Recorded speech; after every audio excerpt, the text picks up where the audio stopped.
At the cost of a stop. So if I were to tell you that there's a rule all fighting games have to follow, it seems too good to be true. Trust me, it's real. So this basic concept is put into place to make sure that the game, no matter the version, can be played by anybody at any level.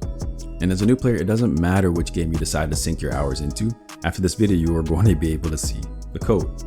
But to understand it, we have to go simple. I said simple. More simple. Hey yo, are you listening to me? Thank you.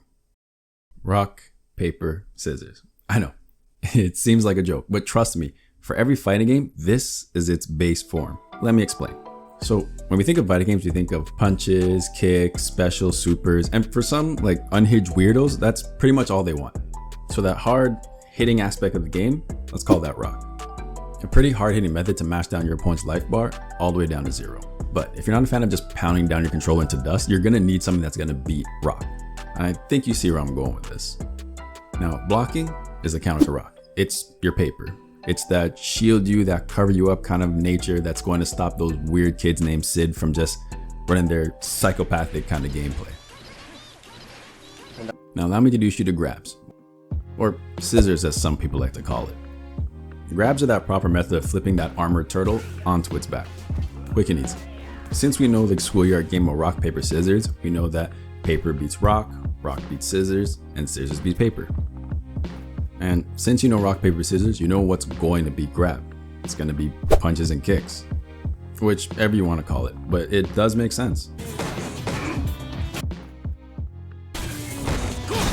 Now, this happy triangle is the binary code that most fighting games are going to follow at their deepest level.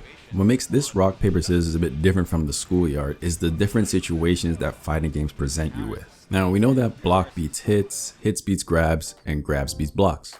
And as a beginner, if you can understand this concept, you can understand what you or your opponent can do just so that you can come out on top.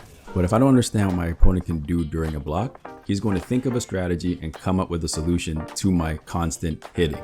Another example is this. Yes, we know that hits are going to be grabs, but what's funny about a fighting game is that there's different spacing and different timings to all these moves. So yes, I'm going to hit grab right after. As you can see, it's a whiff. Understanding different situations and knowing the spacing between you and your opponent and knowing when to implement what answer within that problem, that's what's going to get you through the scenarios.